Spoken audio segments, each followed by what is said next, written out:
For 7 years, my relationship with Victoria Young had felt unshakable. Everyone thought we were a mismatch, but she stood by me, firm in her conviction. And yet, she would never agree to marry me. It all unraveled the day I discovered she had mistakenly used my credit card to buy wedding supplies. She claimed they were for her cousin, but then I stumbled upon a set of wedding photos online featuring her with another man. Only then did I understand. The reason she wouldn't marry me was that she was waiting for someone else. On my way home from work, a credit card transaction alert popped up on my phone. I didn't think much of it. The Black Friday sales were in full swing, and my girlfriend Victoria had been using that card for a lot of her shopping. I was about to swipe the notification away, as usual, but I accidentally tapped on it. On the payment confirmation screen, 4 words stood out: wedding planning services. A strange feeling crept over me as I stared at the screen. Before I could make sense of it, Victoria called. The moment I answered, her sweet voice flowed through the phone. Hearing her, the exhaustion from a long day at work instantly vanished. Victoria and I had been together for 7 years. Just 3 months ago, a job transfer had forced us into a long-distance relationship.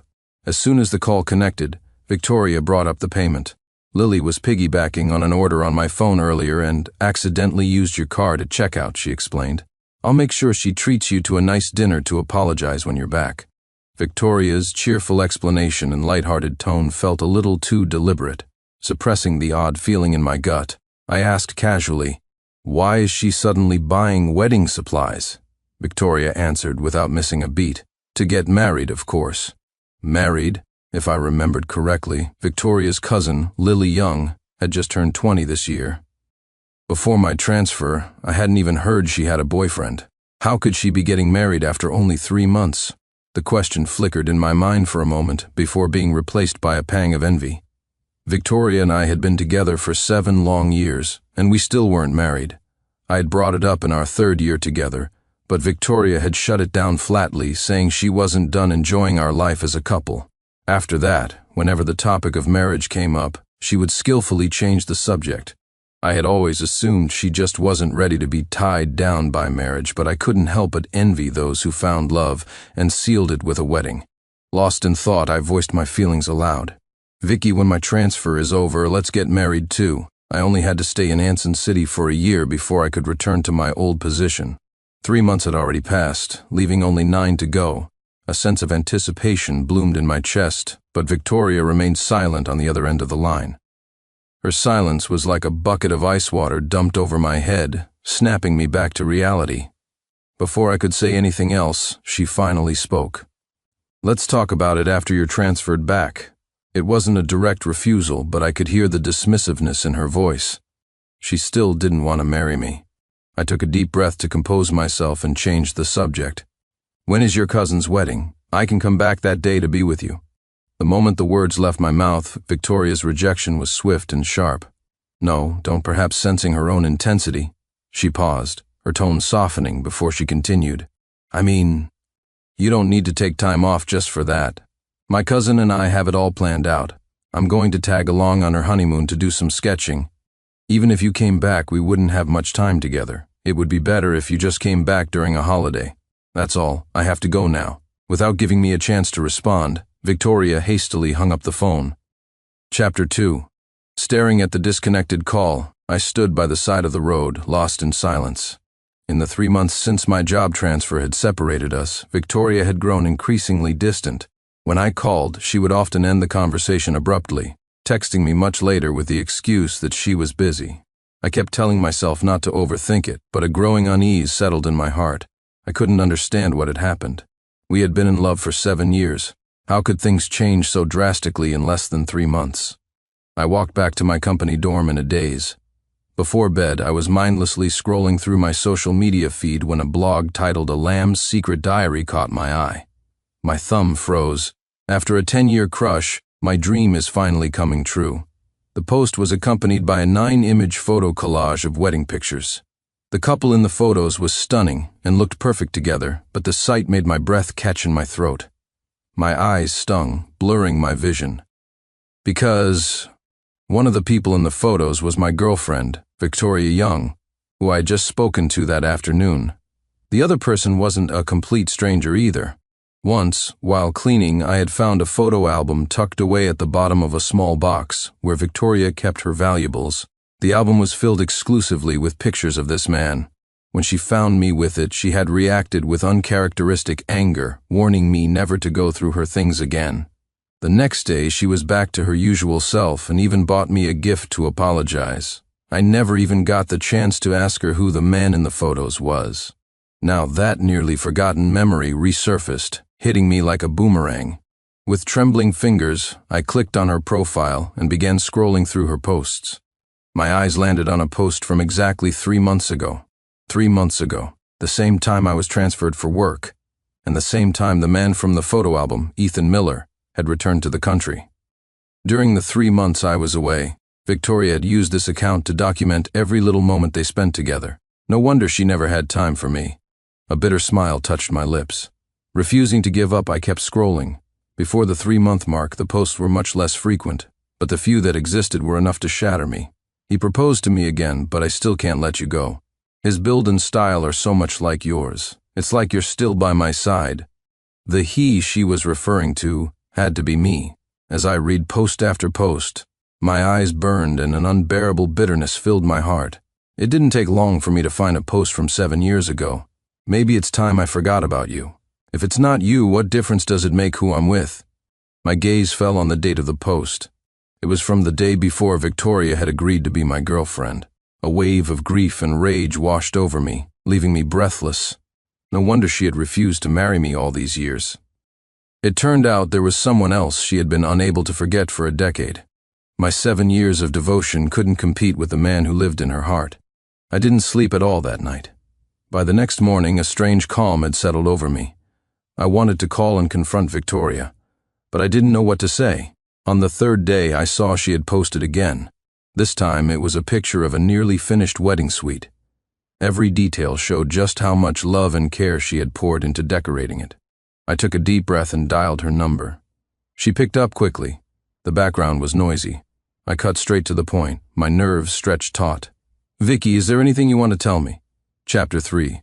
Victoria didn't notice the coldness in my voice. When she heard my question, she seemed to think about it seriously.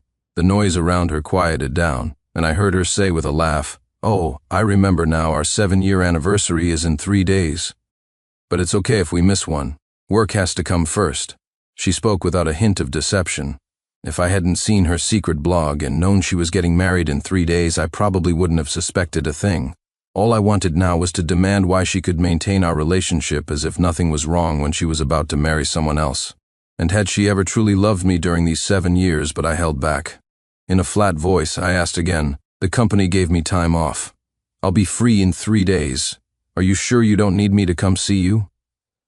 With the background noise gone, Victoria finally caught the change in my tone. She hesitated. "Sincere, are you upset?" After I denied it, Victoria audibly relaxed. "How about I come see you after I get through this busy period?" Her words just made me feel weary. I muttered a non-committal and hung up. There was no time off from the company. It had just been a test. Even if she was getting married, I had hoped she would at least be honest with me so we could part on good terms. But she hadn't. For the next 2 days I didn't contact Victoria, though she sent me a few messages. On the 3rd day, I took a leave of absence from work. It was only 7 p.m. when I arrived back in Linchester. Victoria had mentioned in her blog's comments section that her family and Ethan's were having a celebratory dinner tonight. I took a taxi directly to the restaurant I had managed to track down. Even from outside the private room, I could feel the lively atmosphere within. As I pushed the door open, I saw Victoria, a blissful expression on her face, being fed a bite of food by Ethan Miller. The moment she saw me, she shot up from her chair. The screech of the chair against the floor silenced the entire room. "Sincere, what do you... Come outside with me." Now. Seeing me step into the room, Victoria rushed over, trying to pull me out. I stood my ground, a sarcastic smile on my face. "Why should I leave? Aren't you going to introduce me to your friend?" Ethan, who had been watching me with a frown, walked over and put a protective arm around Victoria's shoulder.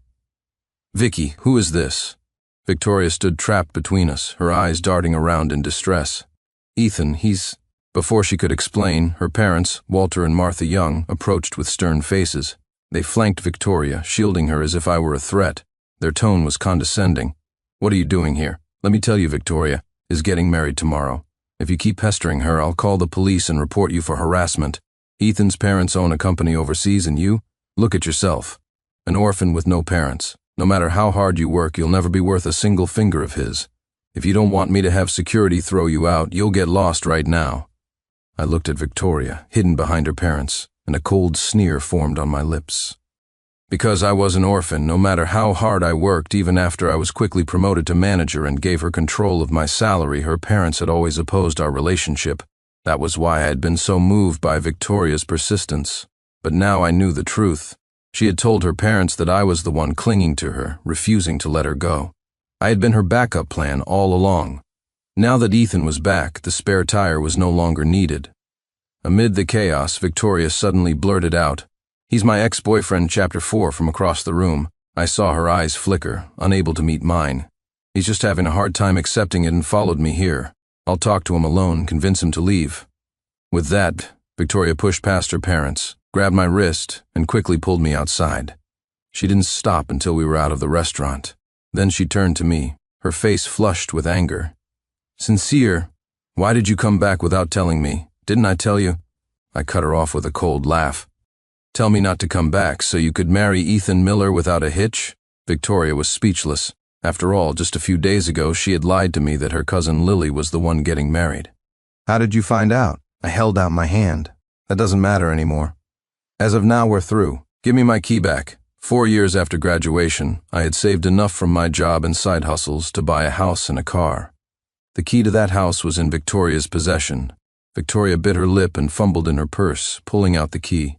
But when I reached for it, she wouldn't let go. "I never meant to hide it from you. I just couldn't find the right time to tell you. Can we still be friends? Friends?" I was stunned by her shamelessness. I couldn't comprehend how she could even say such a thing. I yanked the key from her hand and answered her with cold finality. "No." Victoria stared at me, her eyes wide with disbelief, as if she never expected that answer. "Sincere, after 7 years together, how can you be so cold-blooded?" Her accusation made me stop in my tracks. I turned back, my gaze like ice. "When it comes to being cold-blooded, Victoria, no one compares to you. If you hadn't brought it up, I might have thought you'd forgotten we had 7 years together. After all, for every single one of those years, you treated me as nothing more than Ethan's stand-in. Before you ask if we can be friends, why don't you ask yourself if there was ever a single moment in these 7 years when you weren't looking at his shadow through me?" Victoria had never seen me so aggressive. She took a step back, avoiding my gaze. Just as she was about to say something else, Ethan walked out of the restaurant. He looked at me with a barely concealed hostility. "Are you two done? Mom and Dad sent me to check on you." He then added, "Mr. Clark, would you like to join us for a bite?" I ignored his hostile and pointed invitation, let out a short, derisive laugh, and walked away. As I sat in the taxi on the way back, a sense of calm washed over me, a stark contrast to the agony I had anticipated. Before coming here, I had imagined the crushing pain of seeing the truth with my own eyes, but it turned out I was much better at letting go than I thought. Even without the love of the past 7 years, I had to move forward. Chapter 5. But when I opened the door to the house I had been away from for only 3 months and saw a layer of dust covering the floor, a wave of desolation washed over me. I stood in the doorway, my gaze lingering on the various decorations. This place, which I had called home, was filled with memories of Victoria and me. The large photo of us on the wall, the matching slippers we bought together, the couple's mugs and all the little trinkets. After a moment of silence, I found a large trash bag and threw everything into it, then carried it down to the dumpster. If this was a clean break, it had to be absolute. As for the things that belonged only to Victoria, I packed them into a separate box. Watching the remnants of our life together disappear piece by piece, I felt my heart sink, rise, and sink again, until it finally settled into a state of quiet emptiness. I spent the night in the dusty bedroom. The next morning, I took the box of Victoria's things to a shipping station. I had booked a ticket back to Anson City for that afternoon. But before I knew it, I found myself in a taxi outside the hotel where Victoria was holding her wedding. By a stroke of coincidence, I arrived just in time to see her stepping out of a car, dressed in a traditional, ornate red gown. I had once researched wedding traditions, eagerly anticipating the day it would be my wedding with Victoria. Now I supposed Ethan had just completed the door games and was bringing her to the hotel to change into her white wedding dress for the ceremony. On this day, Victoria was even more beautiful than I had ever imagined. "We're here. Aren't you getting out, buddy?" The driver's voice pulled me back from my thoughts. I shook my head and said calmly, "Take me to the station, please." The taxi started moving again. Just as she was about to enter the hotel, Victoria suddenly turned and glanced in our direction. Ethan noticed her pause. "What's wrong?" Victoria scanned the street, unsure why she had suddenly felt the urge to look back. "It's nothing." She forced a smile and took Ethan's arm, walking into the hotel. She had finally gotten her wish, yet her heart felt increasingly empty. She shook her head, trying to dispel the feeling of loss, attributing it to the exhaustion of the past few days. Of course, I didn't see any of this. I was already on my way. I returned to Anson City that night and was back at work the next day as if nothing had happened. Victoria's betrayal didn't cause a major upheaval in my life. The only thing was a lingering sense of unfamiliarity. Someone who had been by my side for 7 years had simply vanished into the river of time. A month went by, and I had almost fully recovered from the hurt Victoria had caused me. Then, I was suddenly assigned a business trip to Linchester. I hadn't been back since that day. Seeing the destination, I froze for a moment before accepting the assignment. Linchester was a big city. It was just a few days for work. The chances of running into her were slim. After reassuring myself, I boarded the high-speed train back to Linchester once again. Chapter 6. "Isabel Croft?" I asked, surprised to see the person sitting behind the executive desk. Hearing her name, Isabel looked up. After a 2-second pause, a smile spread across her face. "Sincere Clark. Long time no see." In college, Isabel and I had a brief connection. In my sophomore year, she joined the rollerblading club, and as the president, I taught her how to skate. But half a year later, I heard she had received a scholarship to study abroad and had already left. We never saw each other again after that. I never imagined that the company I worked for belonged to her family. After a few pleasantries, I got down to business, briefing her on the details of my assignment. We worked through the morning. Just as we finished, Isabel spoke in a casual tone. "I hear you're single now." I froze for a second and looked up, meeting her gaze, confused as to why she would bring that up. After I confirmed it, Isabel came around from her desk, and her next words left me stunned. "I was wondering if you'd be interested in giving us a try." My body tensed. I looked at her, needing to ask the question on my mind. Why the sudden proposal? And how did you know I was single? Isabel and I were from 2 completely different worlds. Hearing those words from her felt incredibly strange. She smiled and sat down across from me, her demeanor perfectly candid. "I heard from some friends that you were dating a girl named Victoria Young. About a month ago, I received an invitation from Ethan Miller. His bride was Victoria Young. As for why I'm asking you, it's because, after careful consideration, I think you're the most suitable candidate." "Ethan worked here too?" I frowned in annoyance, but my thoughts quickly returned to her proposition. Isabel's frankness was so disarming that it left me speechless, but after a moment of silence, I found my voice. "I'm sorry, but I'm not looking to start a new relationship right now. Even if I were, it wouldn't be now. It had been less than 2 months since I found out about Victoria's marriage and our subsequent breakup. Starting a new relationship at this point might help me get over the last one faster, but it wouldn't be fair to the other person. Just like it wasn't fair to me when I was used as a substitute 7 years ago." Hearing my rejection, Isabel didn't seem offended at all. Instead, she smoothly changed the subject. "Well then, since we're old friends reuniting, treating me to lunch isn't too much to ask, is it?" After I agreed, a smile returned to her face. As we walked downstairs, Isabel handed me her car keys. I was about to go get the car when someone suddenly stepped in front of me. Chapter 7. Sincere, what are you doing here, and who is she? Recognizing the person blocking my path as Victoria, I took a step back. What rotten luck. I had thought I could get through a simple business trip without seeing her. But it turned out Ethan worked at the same company, and now I had run into the last person I ever wanted to see right outside the building. Her accusatory tone was laughable. "Where I am is none of your business." Victoria pointed a finger at me, but then seemed to realize she had no right to question me anymore. She was left speechless, her chest tight with frustration. I walked around her, but she reached out and grabbed Isabel's arm. "What's your relationship with him?" I couldn't understand Victoria's behavior. She was the one who betrayed our relationship. She was the one who married another man behind my back.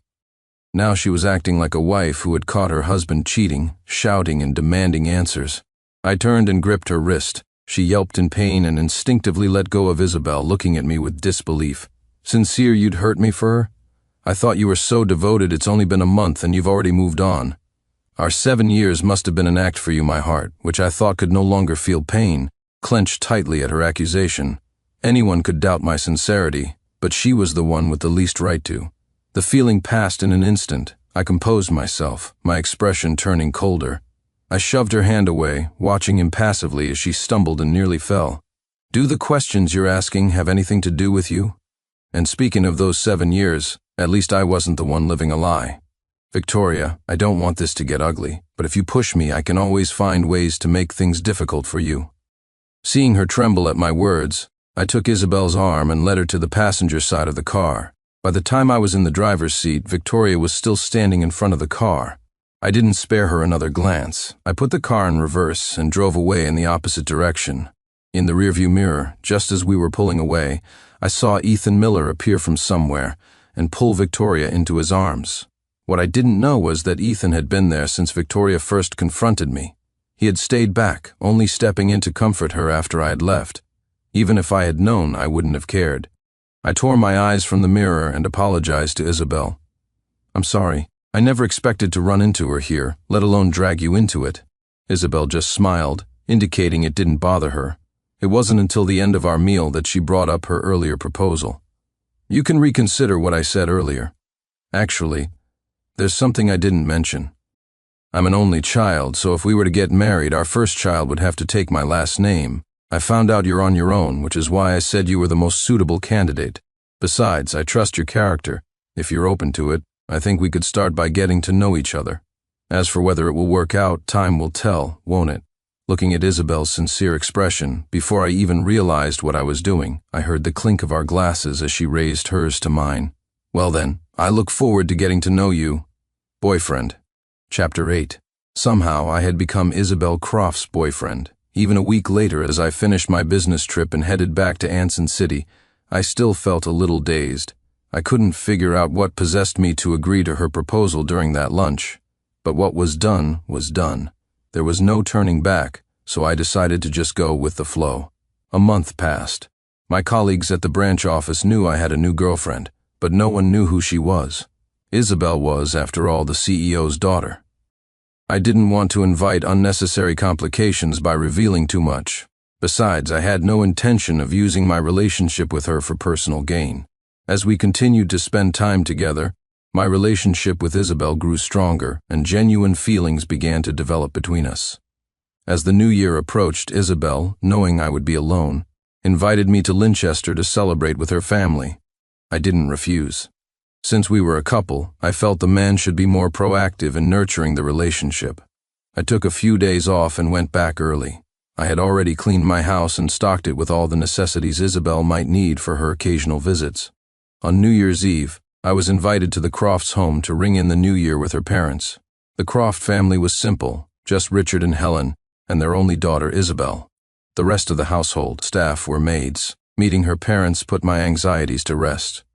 I had been worried they would disapprove of me, thinking I wasn't good enough for Isabel. Richard Croft was still a director at the company, grooming Isabel to take over one day. Helen Croft was a university professor with a gentle, scholarly air about her. They treated me like a member of the family, their demeanor warm and natural. After a few drinks with Richard, he opened up and started chatting about some local gossip. Some people have money, but no idea how to invest it. They get fooled by a few sweet words and throw it all away, yet they're the last to see it. If they keep this up, they're in for a world of hurt. The name he mentioned caught my attention. I asked, Mr. Croft, is the person you're talking about named Walter Young? When he confirmed it, I inwardly sighed. It seemed my fate with Victoria was truly a tangled mess. The Youngs also had only one child, Victoria. 6 months ago, their property had been demolished, and they had received a compensation of over $10 million. Victoria had never told me about this. A sense of tragedy washed over me. I had laid my heart bare for Victoria, yet she never shared anything significant with me. Even after 7 years together, during which I never used a penny of her money, She was still guarded, afraid I would covet her family's fortune. After receiving the compensation, the Youngs bought a villa right next to the Crofts.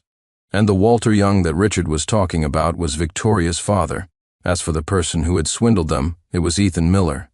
After Victoria and Ethan got married, Ethan claimed his parents' overseas company was having cash flow problems. Behind her parents' backs, Victoria gave him most of the compensation money. When her parents found out, not only did they not reprimand her, but they also believed Ethan's story and gave him another $2 million for his business. All because Ethan had promised them a 30% stake in the company. I asked a friend overseas, Richard continued. The company the Millers invested in has problems that money can't solve. The Youngs' money is just going to disappear without a trace. I calmly changed the subject, no longer wanting to discuss anything related to Victoria. It was past midnight when I finally decided to leave. Isabel walked me out, and we stood side by side outside the villa. The cold wind sobered me up instantly. I took Isabel's hand and tucked it into my pocket to keep it warm. Watching the fireworks explode in the night sky, I felt a profound sense of happiness. But this peaceful moment was shattered by an angry complaint. Chapter 9. I just asked you to build a snowman with me, and you won't even do that, Ethan. What is wrong with you? I instinctively turned toward the source of the voice. I saw Victoria tugging at Ethan's sleeve, her expression on the verge of eruption. Are you a child? It's freezing out here. Who builds a snowman in this weather? Besides, I have to call my parents. Can you give me some personal space? Seeing this, I was so surprised that I forgot to move. Victoria had a crush on Ethan for 10 years. She had found me, a look-alike, to be his substitute, and even married him behind my back. I had thought that, at the very least, she would be happy after marrying him. But it seemed that wasn't the case. The warm, soft feeling in my hand brought me back to my senses. I turned to Isabel and smiled. Let's go, I said softly. Isabel gently squeezed my hand and nodded with a smile. Just as we walked past, Victoria looked up towards the villa's entrance, catching only the sight of Isabel and me walking away hand in hand. She stopped pulling at Ethan, her expression frozen as she stared after us. Ethan, now free from her grasp, strode out of the villa. He didn't notice us walking ahead of him. He quickly passed us and left the residential area. Where he was going was none of my business. After the new year, I returned to Anson City. Isabel's work was in Linchester, so she didn't come with me. With her parents' approval, our relationship progressed even further. The next time I heard news about Victoria was in April. After a full year, my transfer ended. I was reassigned back to the head office in Linchester and even received a promotion. The day after I returned, I went to visit Isabel's parents and noticed that the villa next door, where the Youngs lived, was being emptied out. Later, while chatting with Richard and Helen, I learned what had happened. The Youngs had not only poured most of their compensation money into Ethan's company, but had also convinced their relatives and friends, who had also received compensation, to invest as well. But from last year to this April, they hadn't seen a single dollar in return. All the money they had invested had vanished. Now their relatives were hounding them for the money, forcing them to sell the villa they had barely lived in. Hearing this, I felt no strong emotions. Not long after, I heard from a mutual friend that Victoria and Ethan's relationship had completely imploded. Their days were filled with constant fighting, becoming the source of much local gossip. When their relatives started demanding their money back, Victoria had no choice but to put pressure on Ethan. What no one knew was that Ethan's sole purpose in returning from abroad was to get his hands on the Young family's compensation money. With the money secured, he no longer had any reason to pretend with Victoria. Victoria couldn't accept this reality. After a few days in a daze, she started following Ethan everywhere. Somehow, she found out that he was already married overseas. On the day Ethan secretly bought a plane ticket to flee the country, Victoria, along with the police, cornered him at the airport. Victoria reported him for bigamy and marriage fraud, and she had the evidence to prove it. Ethan was taken into custody for investigation and was sentenced shortly after. For the crimes of bigamy and fraud, with a large sum of money involved, Ethan Miller was sentenced to 5 years in prison. On the day of the verdict, I heard that Victoria stood outside the courthouse for a long time. When I heard the news, I felt a flicker of emotion, a sigh for the whole affair, but nothing more. I never thought that Victoria, who I assumed I would never have contact with again, would turn around and ask me to get back together shortly after Ethan was imprisoned. Chapter 10. Seeing Victoria suddenly rush over and throw her arms around me, I froze for a second before quickly pushing her away. I took 2 steps back to create distance, my expression impatient. Have some self-respect. Victoria seemed not to hear the coldness in my voice and stepped closer again. Sincere, Ethan tricked me. I see him for who he really is now. Let's get back together. You wanted to get married, right? If we get back together, we can get married, okay? Her words made my frown deepen. Did she really believe that no matter what she did, people would forgive her unconditionally? I have a girlfriend, and even if I didn't, do you really think I would ever get back together with you? Victoria shook her head, refusing to accept it. It doesn't matter, just break up with her. We were together for 7 years. I'm the one who's right for you. I let out a derisive laugh, shattering her delusion. And why would I do that for you? Victoria didn't even have to think. The answer came tumbling out. Because you love me. For a moment her answer threw me. I did love her once, but that love had died the moment I learned the truth. When she didn't get a response, she looked up at me, only to see me staring back, my eyes filled with a mocking smile. But I don't love you anymore. Victoria, no one will tolerate your behavior without limits. A chance missed is a chance lost. You don't get a second try. Without waiting for her reaction, I walked past her and left.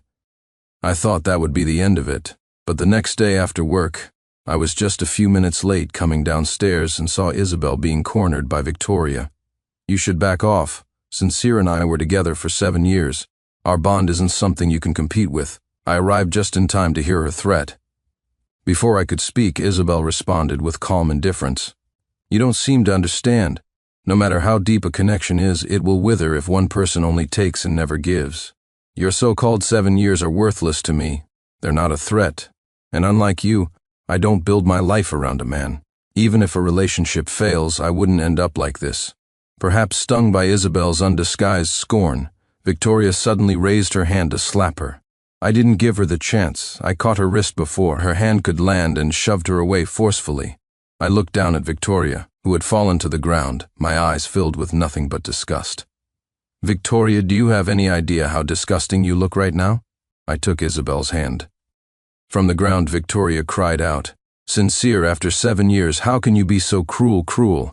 When it came to cruelty, no one could match her. I sneered inwardly but didn't bother to reply. I simply led Isabel away. There was no point in arguing with someone trapped in their own delusion. Isabel wasn't upset by the incident. She had a calm and confident nature and didn't let such trivial matters bother her. But I felt I owed her an apology.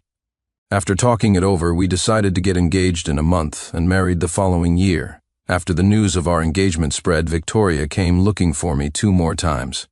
When she realized all she would get was my cold indifference, she finally stopped. I didn't see or hear from her for a long time after that. It wasn't until the 2nd year of my marriage to Isabel that I heard she and her parents had moved away from Linchester for good.